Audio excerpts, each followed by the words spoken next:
श्री राधे। आइए सप्तम स्कंध के 8वें अध्याय पर चर्चा करते हैं। जब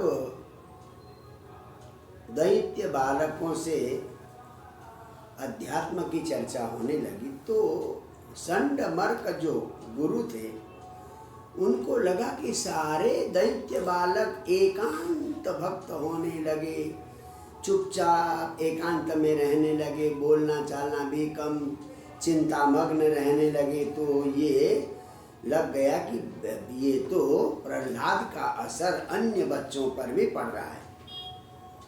तो देखिए, अथाचार्य सुतस्तेषां बुद्धि में कांत संस्थितां आलक्ष्य भीत स्वरितो राज्ञ आवेदयत यथा।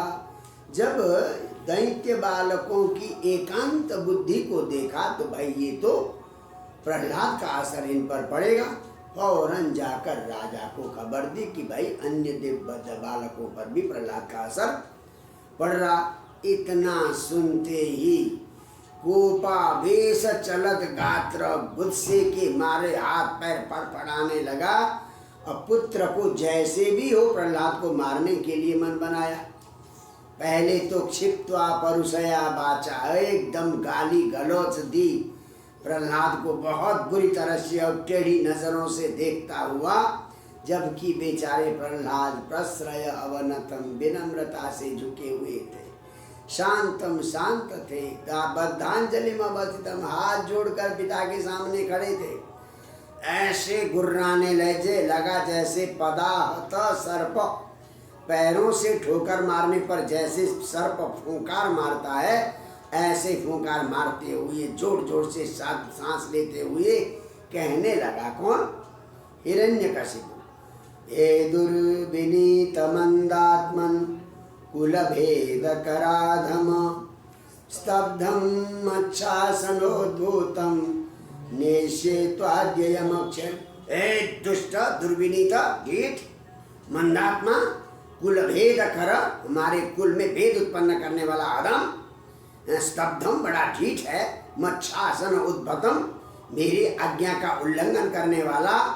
अद्य यमक्षयम नेष्य, आज तुझे यमराज के पास भेज दूंगा। क्रुद्धस्य यस्य कंपन्ते त्रयो लोका सहेश्वरा। जब मैं क्रोधित होता हूं तो तीनों लोग थर थर कांपने लगते हैं। अब मेरा पुत्र होकर तू अभी तक बिना डरे हुए, किम बला, तुझमें क्या ऐसी ताकत है कि जो मेरी आज्ञा का तूने उल्लंघन किया।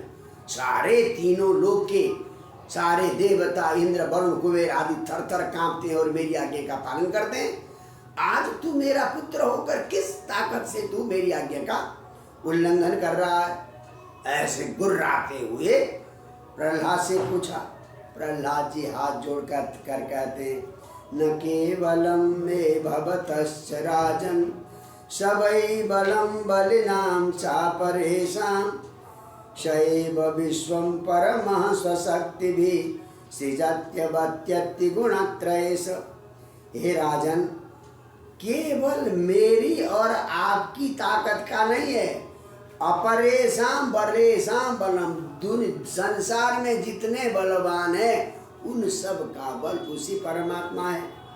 स ईश्वर, वही काल रूपी ईश्वर, विश्वम सशक्ति भी सृजति, अपनी शक्तियों से विश्व का सृजन करता है, विश्व का पालन करता है और विश्व का संहार भी वही करता है।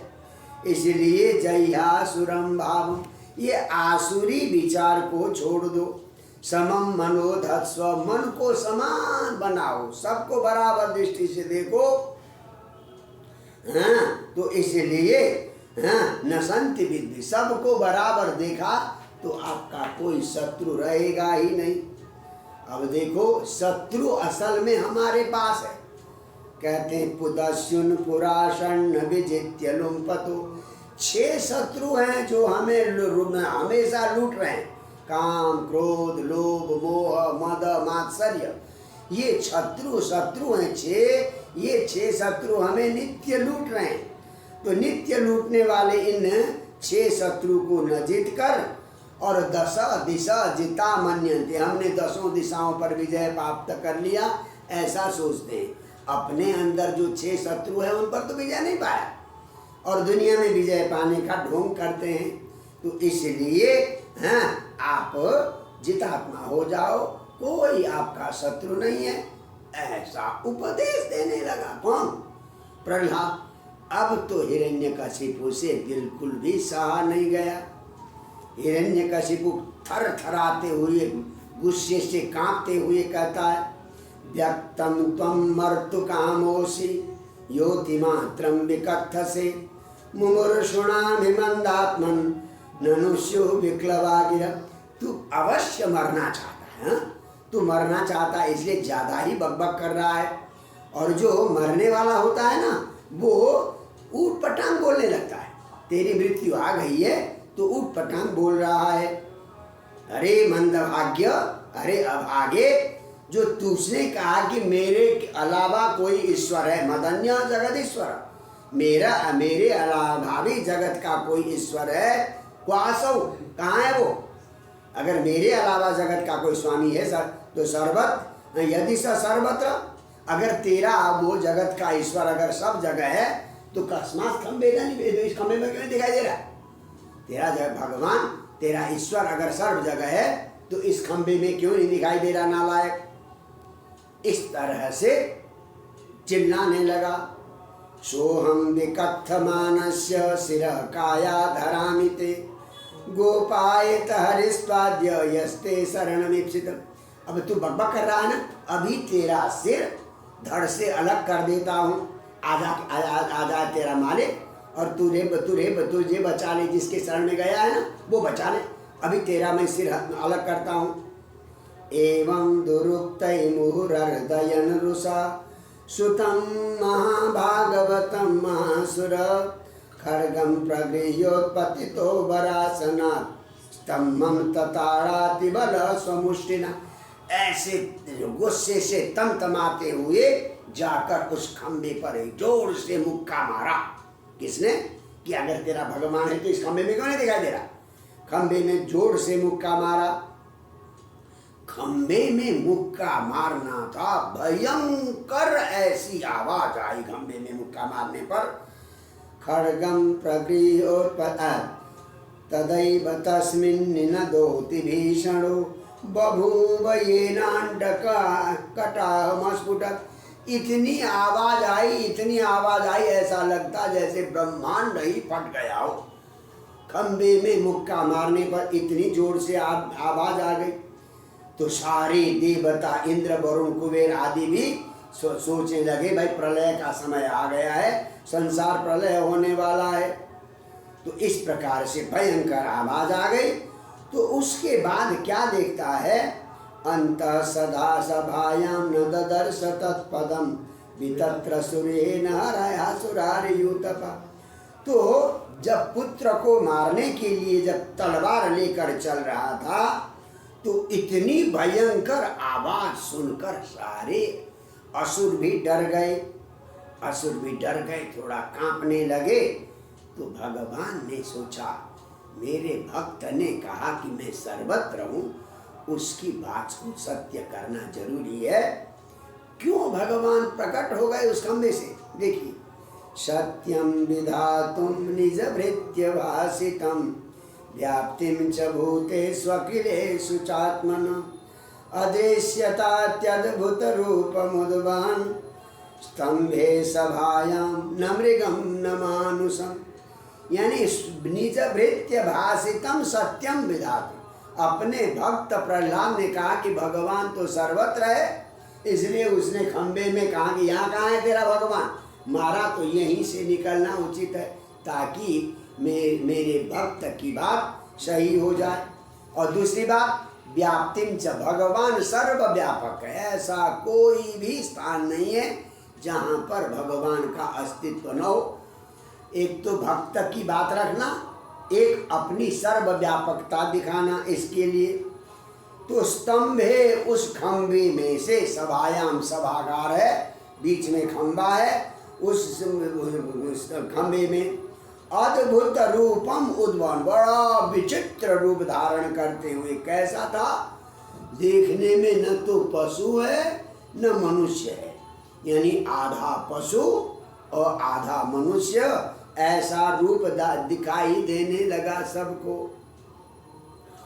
ससत्वमेनं परितोऽपि पश्यन् स्तंभस्य मध्यादनु निर्जिहानम्, नायं मृगो नापि नरो विचित्र, अहो किमेत्रं निगमेन्द्र रूपम। सबने देखा भाई ये कोई पशु तो नहीं है और मनुष्य भी नहीं है, बड़े न अयम मृग न अयम नर, न तो ये पशु है न ये मनुष्य है, शेर भी नहीं मनुष्य भी नहीं। विचित्रम और बड़ा आश्चर्य है कि नेतन मृगेंद्र रूपम, क्या ये मनुष्य और शेर का दोनों का रूप है?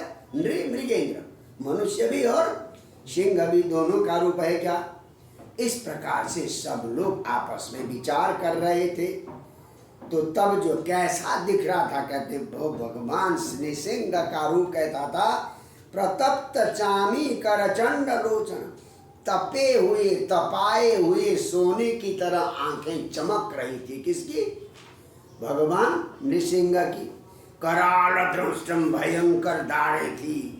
करवाल चंचल, ऐसी जीव तो ऐसी थी जैसे तलवार लपक रही हो, ऐसी जीव हुआ। चुरांत जीव, छुरे की तरह एकदम पैनी लपलपाती हुई जीव थी। भ्रुकुटी मुखोर्वणम, भौवें टेढ़ी थी, बड़ा भयंकर चेहरा था। स्तब्धोर्ध्वकर्णम, गुस्से के मारे कान खड़े कर रखे थे। गिरी कंदराद्भुत व्याताच, पर्वत की गुफा की तरह मुंह ऐसे खोल रखा था करके शेर ने मुंह खोल रखा था।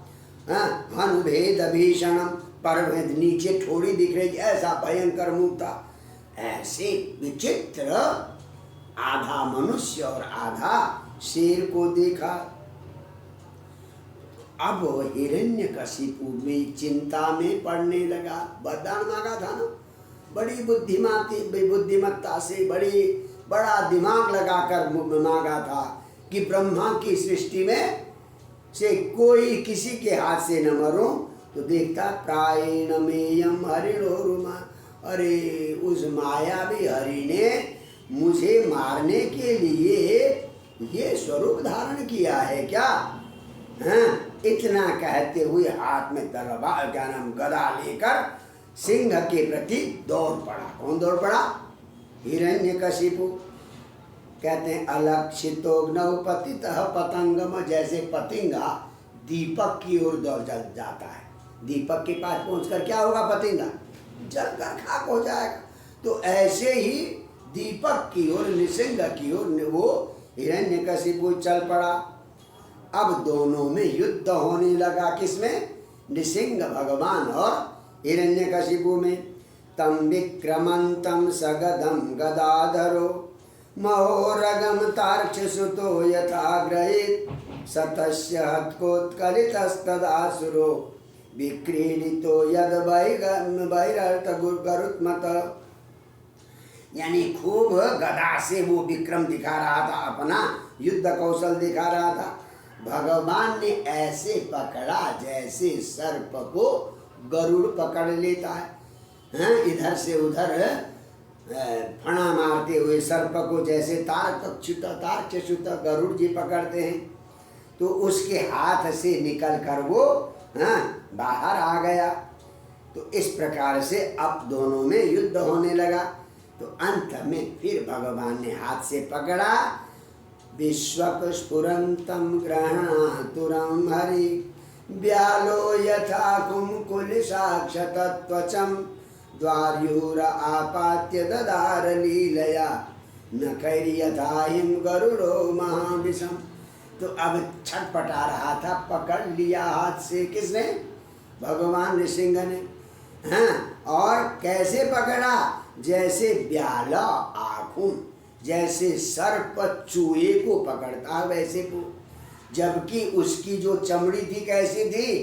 कुलिसा आहत क्षतम, वज्र मारने पर भी उसकी चमड़ी में कोई फर्क। इंद्र वज्र मारता था, कुलिसा अक्षतत्वचम, कहीं खरोंच भी नहीं आती थी। हिरण्यकशिपु के शरीर में वज्र का प्रहार करने पर भी थोड़ी सी त्वचा खरोश भी नहीं आता था। उसको भगवान ने क्या किया, द्वारी कहा था ना, घर के बाहर भी नहीं भीतर भी नहीं, दरवाजे पर बैठ गए भगवान। प्रकार दरवाजे पर बैठकर गोदी में रखकर नाखून से उसको फाड़ डाला।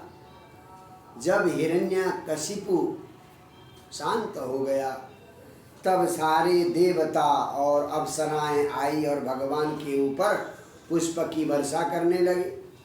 और वहीं पर सारे इंद्र, भगवान शंकर, वरुण आदि सारे ऋषि विद्याधर सब आ गए और भगवान को हाथ जोड़कर प्रणाम करते हुए भगवान की यहाँ पर स्तुति की है। देखिए, अलग अलग देवताओं ने अलग अलग स्तुति की है। सबसे पहले ब्रह्मा ने की है, फिर भगवान रुद्र ने किया है, फिर इंद्र ने किया है, ऋषियों ने किया है। पितर तो कहते हैं जी, इसने जो हमारे बच्चे जो तर्पण आदि करते थे, पिंड आदि करते थे, वो सारा खुद डकार जाता था, हमें कुछ मिलता ही नहीं था। सिद्ध लोग कहते हैं जो हमने थोड़ी बहुत सिद्धियां प्राप्त की थी योग तपोबल से, वो भी इसने छीन लिया था। विद्याधर कहते हैं हमारी सारी विद्या को इसने छीन लिया था। और नाग कहते हैं कि इस पापी ने हमारी स्त्री भी हरण कर लिया और हमारे रत्न भी हरण कर लिया था। इसी प्रकार से मनुओं ने, प्रजापतियों ने, गंधर्वों ने, गंधर्व कहते हैं किमुत्पतस्थ कुशलाय कल्पते, क्या गलत मार्ग पर चलने वाला व्यक्ति कभी उसका कुशल हो सकता है क्या। फिर चारणों ने स्तुति की, यक्षों ने स्तुति की, किमपुरुष, बेताल, किन्नर और अंत में भगवान विष्णु के पार्षदों ने स्तुति की। इस प्रकार से भगवान की स्तुति की। तो इस प्रकार हिरण्यकशिपु का यहाँ पर समापन हुआ। यानी व्यक्ति मृत्यु से बचने के लिए लाखों उपाय कर ले, हजारों उपाय कर ले, हजार तरह का वरदान मांग ले, पर मृत्यु से जिसका जन्म है वो मृत्यु से कभी बच नहीं सकता। इसलिए अगर मृत्यु से बचना है तो केवल और केवल भगवान की शरणागति ही है। इससे यही शिक्षा में मिलती है। जय जय श्री राधे।